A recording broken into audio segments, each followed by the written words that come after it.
My name is Eddie C, and welcome to my Positive Podcast.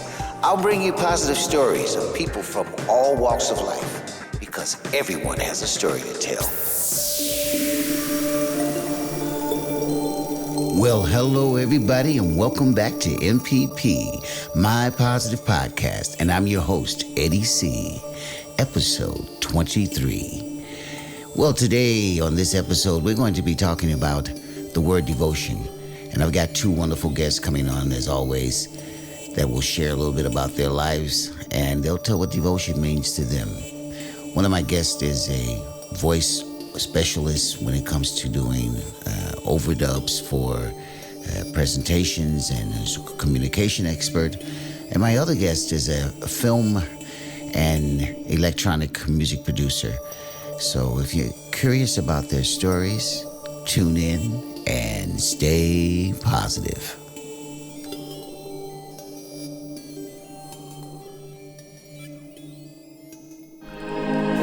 My name is Eddie C, and you're listening to my Positive Podcast. Well, ladies and gentlemen, I'd like to introduce my next guest to you. She's a voiceover specialist, communication specialist, and in her earlier days, she was saying she did a lot of singing, but she'll tell you more about her story in a little bit. Please welcome my next guest, Miss Christina Van Rooi. Hey, Christina, how are you? I'm fine, Eddie. Thank you very much for inviting me on this nice conversation we will have. I'm glad to have you on the show. Thank you. Can you tell my audience a little bit about your background and where you're originally from and how you got started? Because I saw an earlier interview over you, and I think you had some Spanish connections in your roots. Yes. My mother is Spanish. She's from Madrid, and my father is Dutch from the south of Holland. And I was raised here in Amsterdam, Amstelveen. So I was born in Amsterdam. And that's my background. I had a nice family and had a nice youth, I can say. Yeah. So what got you interested in the music? Is that coming from your family, or was that something that you just decided as a little child you wanted to do? Yeah, I know. I have an aunt. She was in the singing industry, in the time of the war, Second War, she was singing and made records and everything. And I discovered I could sing from my sister because she was 4 years older and she was always singing. And then I started to sing with her. And then I went to a choir in a church, and they said, "Oh, you can sing solo because you have a nice voice." And so that's how I started. And then I started with the singing lessons when I was a little bit older. And that's how it began. But you went to the conservatory or just a music school in itself, just a regular music school to further your development? Well, I did 1 year of conservatory. I did jazz, but before that time, I started just in studios working. I was like about, in the beginning, end 18, 19, 20, I started to write my own songs with a friend. And then I was asked to sing in a studio for Arcade, for Turn Up the Bass CDs. We did a single of that, Love You More. And in that time, I worked with several producers, Ray Slijngaard, and I did also something with Peter Koelewijn and, just professional studio work and writing also.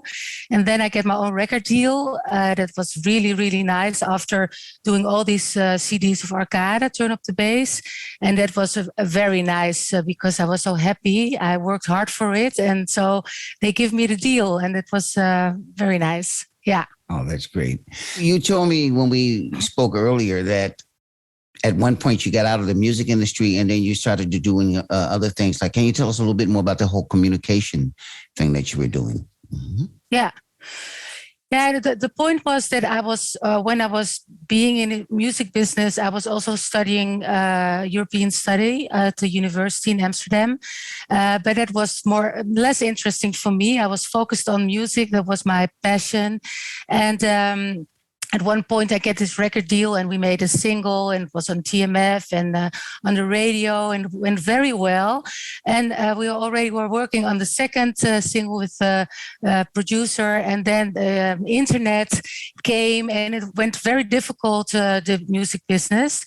When I had my record deal, we made a single and a video clip. It was on TMF, music television, on the radio a lot. It went very well, so I was very happy, and we were already working on the second single. And I was writing the lyrics and everything for that. And then the internet was, developing. It became more and more, and the music business was becoming very difficult. And then my record company decided to go to LA. So I lost my deal, and everything I worked so hard for years and years and years, writing songs and lyrics, and being in a studio with all kind of producers. So I was a little bit sad, and in that time I was already also a little bit working in the office. I finished my study and I was working PR. And so, I started just focusing on that. And then I thought what I'm going to do with my singing, because I was not feeling to sing in a band. I love to sing in a studio and writing. And then I entered the conservatory of Amsterdam, and I did that 1 year. But I guess it was not my cup of tea. I really loved the people and everything, but I'm just not really a jazz person. And so in that time, they didn't have a pop or anything. They just had the jazz or the classical singing.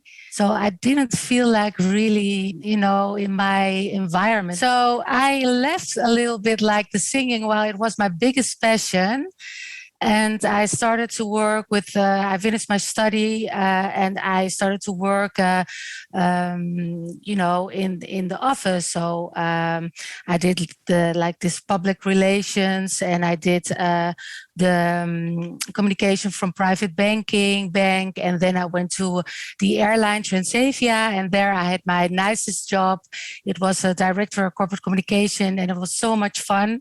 But a lot of work. I worked like 50 hours a week or something, but it was a fantastic job. And I did a lot of things, internal, external communication.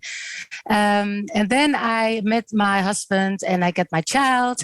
And my child was, of course, my biggest passion of this world.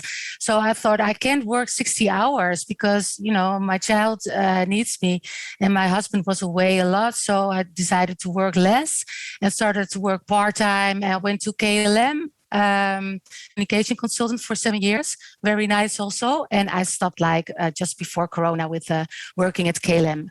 So in Corona-tijd, I did some workshops of voiceover.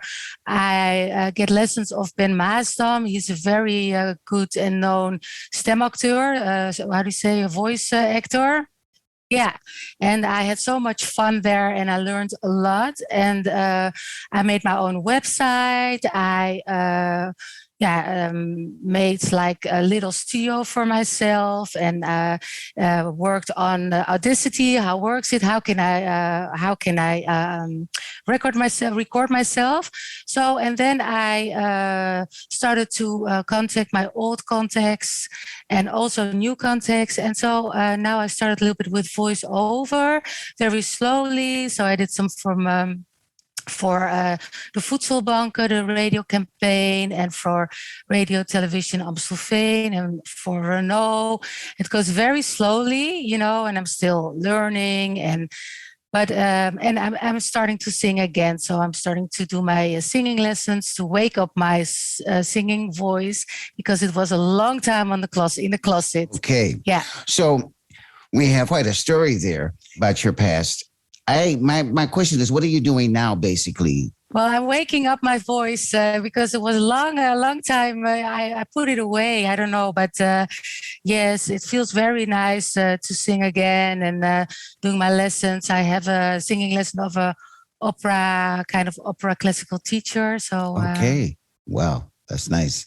And you still going to be doing some writing as well? Oh, well, maybe in the future, not right now, because I'm just starting everything up and everything. But if I get more and more into it, I love to write the lyrics, and I did also the melodies for songs. So I wrote some songs, and the single I brought out when I was younger, I also wrote the lyrics of that song.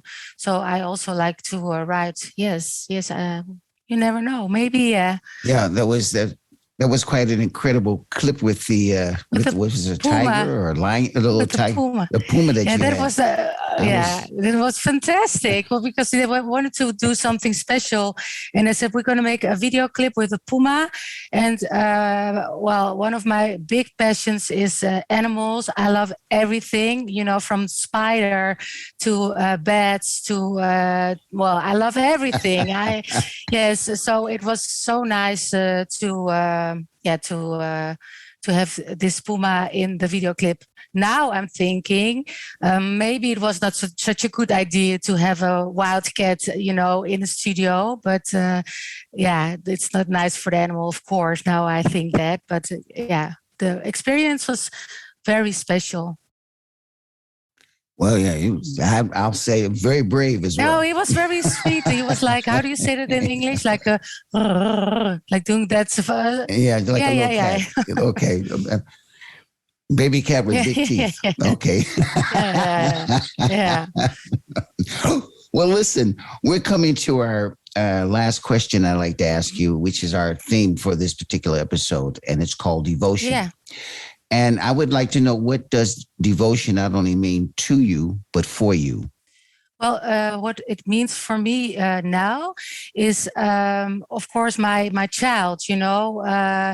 That's for me the most important thing I have in this life, and I have total devotion for him. I stopped my job then, and I'm doing everything I can to give him a nice, stable youth and all the love I have, So, that's for me, I think, devotion. Okay. Yeah. And of course, I mean, your husband, does he do anything with music as well? No, he's a real business man.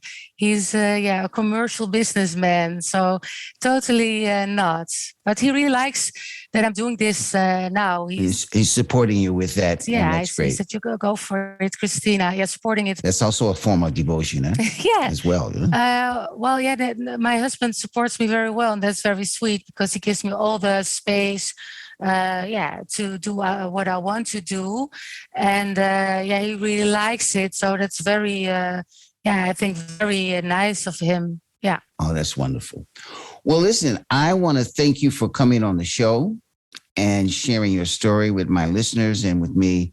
And hopefully we'll hear pretty soon something in the near future with you singing, as well as hearing you on a commercial here and there. Yeah. Thank you, Eddie. Maybe a voiceover for film. And who knows, maybe there's a collaboration in there somewhere as well. Yeah. I hope so. Yeah. You never know in life. It's one big surprise life. So, Thank you for inviting me, Eddie. It was very nice. All right. And thank you for coming on again, and keep doing those positive things and sharing your talents with people around you. And we'll talk to each other very soon. Yeah. Okay. Thank you very much, Eddie. All righty. Bye-bye. Bye. This is My Positive Podcast with Eddie C. Well, ladies and gentlemen, my next guest is a young guy I have known since he was a little boy. And his parents are very good friends of mine. And I've seen him grow and develop to be a very talented musician and producer. And he's doing a lot with electronic music. Please welcome my next guest, Mr. Gijs Van Lieshout. Hey, Gijs, how you doing, buddy? Hey, Eddie. Great to be here. Thank you. How are you? I'm doing fine. It's really nice to have you on the show. And man, you have, like I said, last time I saw you, you weren't much bigger than your drumsticks. Exactly. Yeah, that's very true. Well, listen, I know a lot about you, but my listeners don't. So can you tell my listeners a little bit about your background and where you're from and what you've been doing in the past that leads you up to now? Yeah, sure thing. So my name is Gijs. I've been making music ever since I was about 3-4 years old. I started with the drums and along the years taught myself how to play the piano. And quickly after that, I discovered electronic music and really became a big fan of the sound. And I thought, I want to do that. So I bought my first synthesizer, started like implementing the stuff I learned behind the drums and the piano in electronic sounds, and that basically got me when I am today. That got me where I am today as an artist. My name is Winwell as an artist. I produce electronic records as myself, but also ghost produce for other artists, and that's going really well. That's one side of me. At one point, because I remember you starting out as a drummer, because I remember giving you these drumsticks. I mean, at that time, you were just getting started. Yeah, true. And I know your parents are very proud of you because you really turned out to be quite a talented young man and with a great future ahead and doing some beautiful stuff. Thank you. I wanted to ask you, in the music that you're doing, what brought you towards the electronic music? Because you said you started learning keyboards, and is that something that has to do with just the direction you took? Yeah, I think it started around the time I was about 10, 12. I started hearing it on the radio, and I really liked the futuristic, new and fresh sound it had, talking about the house scene that was blowing up at that moment, hearing names like David Guetta, Avicii, Zed, really inspired me because I grew up listening to, mostly acoustic music. I like the new fresh sound. Mm-hmm. Okay. And you mentioned that you're also doing some productions, or you work sometimes as a sort of a session musician where you're playing for someone else. Can you tell me a little bit more about that? Yeah, well, I'm not really a guest musician. I'm more of a ghost producer, in where people ask me to produce their tracks. Like a singer-songwriter will come to me and say, "Hey, I've written this idea, and I've this kind of sound in mind. Would you maybe arrange it, produce it, do the sound design, mixing, mastering, all of the things that really come into the production process, I then take over." And that's really fun to do. It's 90% of the time, it's not the music I would make myself, but it's really refreshing to do and also really inspiring. I always learn new tricks working for other people. Okay. So you like doing the production and just say the arrangements around the songs for a lot of the other artists? Yes. Okay. Yes. And sometimes songwriting as well, composition, but not all of the times. Okay. All right. What are some of the artists that you've been busy with in the last few years? Yeah, well, the main artists I've been working a lot for is Ryan Song. This is a Chinese electronic pop artist that is really has gotten his sound together quickly. It's been really fun working with him. I've produced for some rappers as well. I don't know all the names, but I know Gray, Adam Varlick. That's the names I can come up with. And lately I've been producing for this sweet woman that wants to make her own hits. She's from Eindhoven, and her name is Miranda. And it's really fun working for her as well, because she's just started. She's got some great ideas, and not done yet with either of them. And what kind of music is it? Well, from Miranda, the first track we made is a Dutch ballad with a lot of orchestral stuff, strings, horns, quite an emotional track.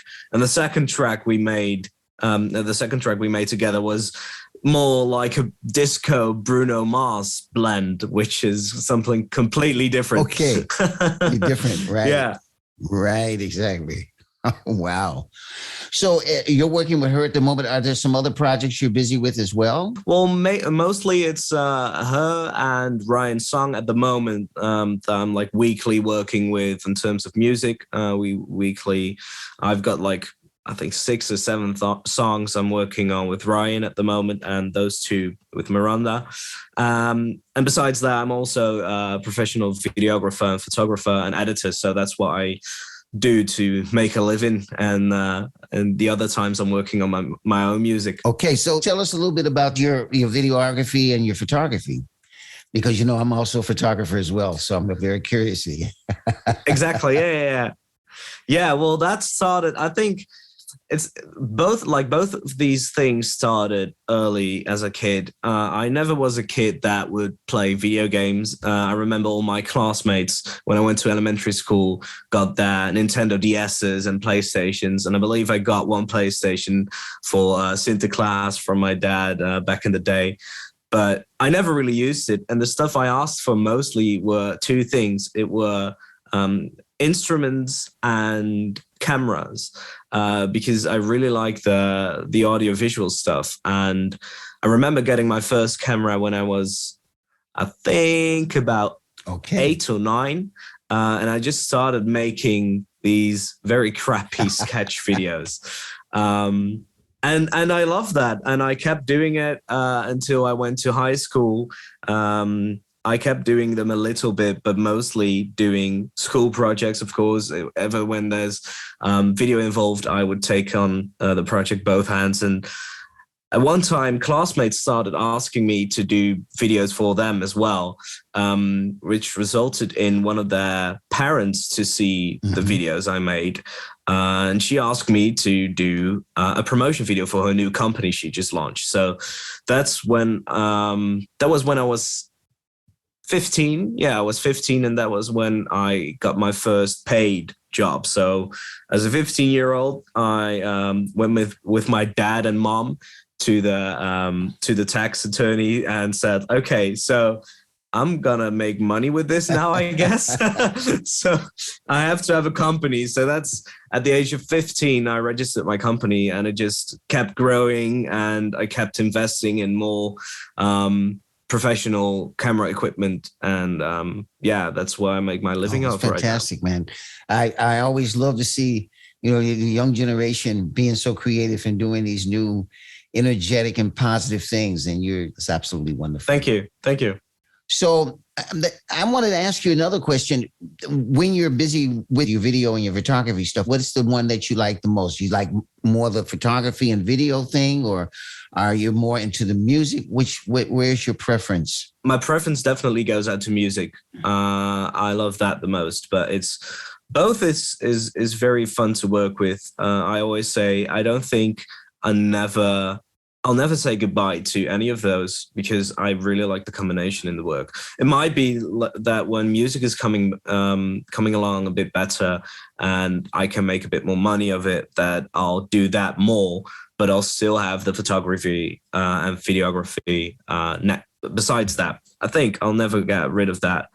But when you're talking videography versus photography, it really depends, because photography is a lot less work. Videography is a lot more work, because you have to film it, you have to edit it, and you're moving all the time. And with photography, you can like find a nice part, make some pics, edit it quickly. So that's a quicker process than videography, but both are very fun. Yeah. Going back to the photography thing, you mentioned that. I kind of think, photography is kind of easy, and it's basically a tool that just about everybody uses nowadays, especially with their smartphones and all. It's very, very easy to capture stuff. Yeah. I do a lot. I'm basically doing a lot of street photography myself. Yeah. Yeah. And I saw some pictures. Yeah. Thank you. And but the things that with the video, which is something I started messing with myself for some years ago, but basically just filming from my smartphone, because that's all I had to work with. Yeah. That's how I started as well. Honestly, the first paid jobs was with my smartphone as well. There's so many, let's say, apps and programs that you can work with, and the smartphones have gotten so good, especially with the video quality nowadays to work with. It's amazing what you can do with just your phone. But my other question is, like, how do you see the industry developing now? Because we're getting, once again, more and more away from the big cameras and the large lenses. And, you know, like I said, you've been busy with this actually for quite some time now. True. Yeah. So how do you see the future of the whole, let's say, music industry in combination with video? Right. Okay, wait. I heard two questions. One was the development of the film and photography, and then the music. Let's do that one first. All right. So I think, like, because exactly what you said, smartphones can capture better photographs and videos every year. They're getting better, but it's still, if you compare it, especially on the big screen, but also just on a regular PC or TV with just a big film camera, you still see a huge difference. Absolutely. But that's just all about the sensor. It's about the lenses you use, and basically, and the big TV cameras, those are only used because of the fast zooms they have, the sturdy, trustful build. You can just know you can like broadcast terrific stuff with that. But for cinematography, as we're talking like video clips for producers, most of the times you'll see people using a Sony AS7, like A7S, I mean. Those are terrific cameras. They're not cheap at all, but those are terrific cameras. And the fun thing is, when you look at those cameras, they're quite small. They're really small, but they're cinema worthy. If you play those things on the big screen, they'll look terrific. So I'm thinking the future is more towards those cameras. And I think like the very big ones will fade away eventually from the day-to-day cinema scene. Only you'll see them in like TV shows or like huge cinema productions. Well, I know that, sorry to interrupt you, but I know that nowadays you have this, what is it called? IMAX and the 4DX movies, which is true. Yeah, so it's a great experience if you go to the theater to see a movie like that.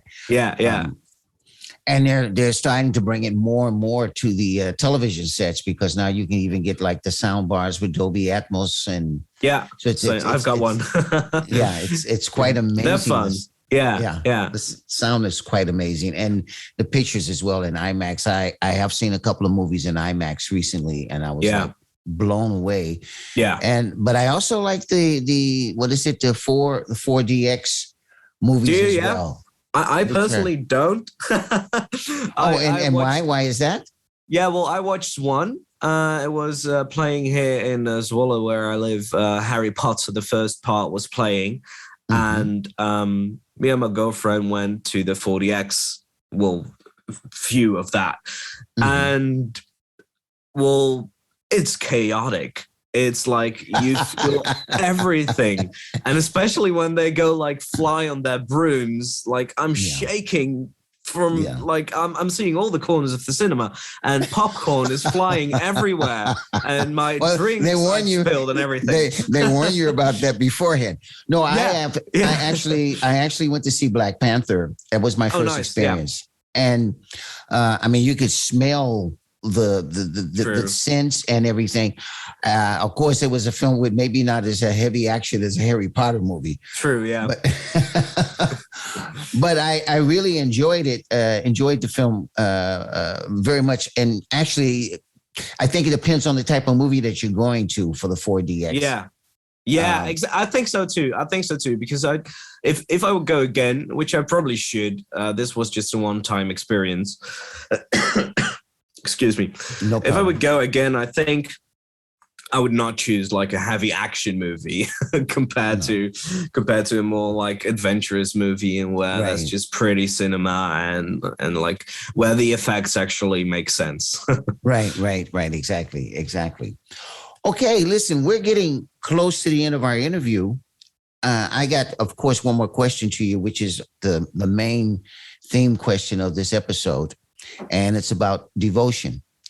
Yeah. And so I'd like to know, what does devotion not only mean to you, but for you?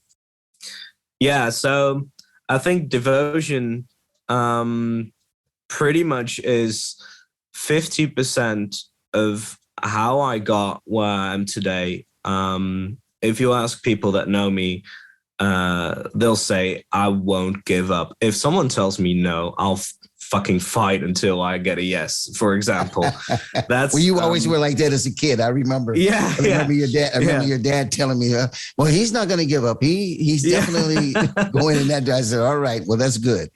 Yeah, exactly. And well, obviously it depends on how badly I want stuff. I can easily take a no if it's not something that I dream of. But if it comes to my dream in music or in like owning my company and running it with video and photography, I think devotion is like 50% why I got where I am today. It's really important to me. It's also, well, it keeps me standing, you know. It keeps me it helps me cope with the downsides with well, of course you've got ups and downs, and devotion keeps me coping with downs.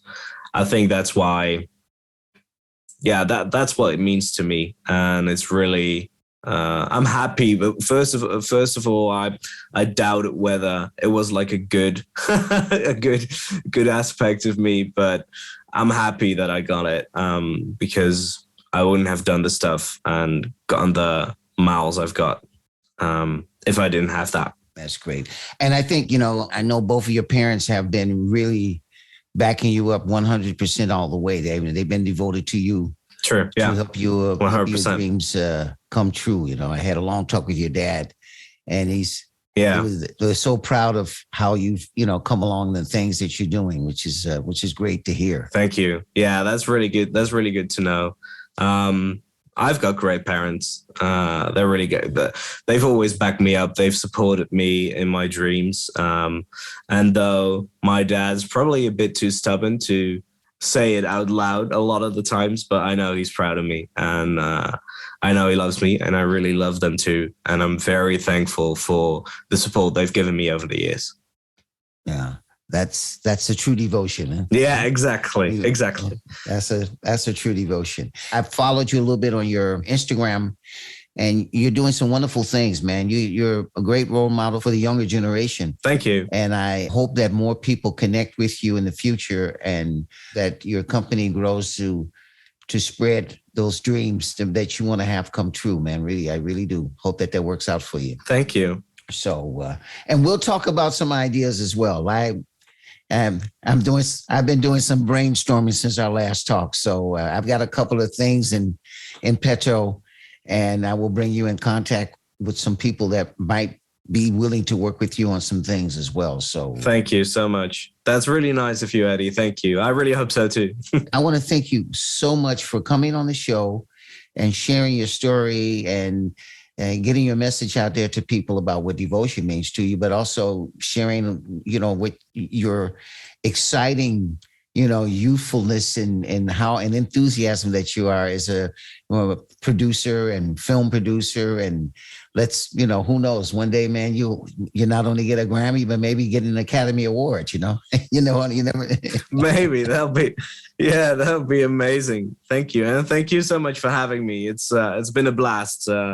And you're a great host. You're doing awesome. All righty. Well, listen, we'll keep in touch. Yeah. And once again, thank you so much for coming on, Gijs.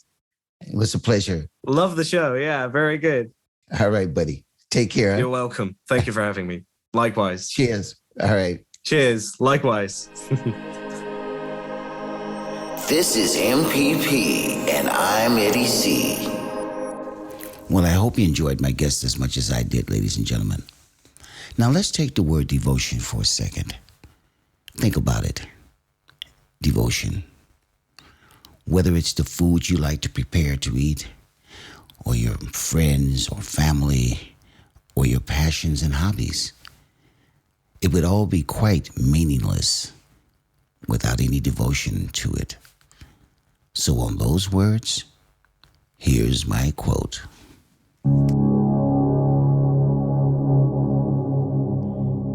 Devotion.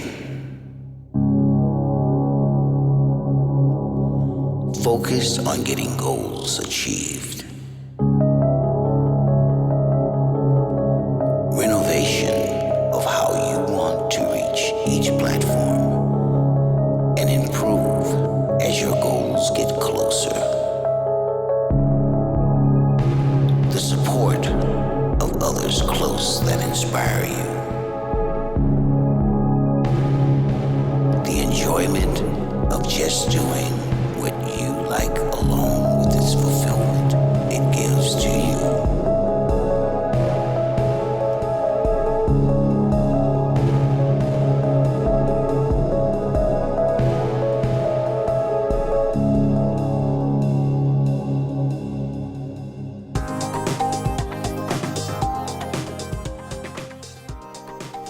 Well, that's all for this episode, ladies and gentlemen. But before I go, I'd like to thank my guests, Christina Van Rooi and Gijs Van Lieshout, for sharing their stories and telling us what devotion means to them. And remember, we all need devotion, even if it's only to ourselves. Until next time. You can find me on all platforms like Spotify, Android, and Apple. On Facebook, look for My Positive Podcast, and my website is mypositivepodcast.com. You can also contact me via my website or Facebook. A very special thanks to my technical producer, Iswan. This show is a production by Antwerp Podcast Service. My name is Eddie C., and this was MPP, My Positive Podcast. Tune in next week and stay positive.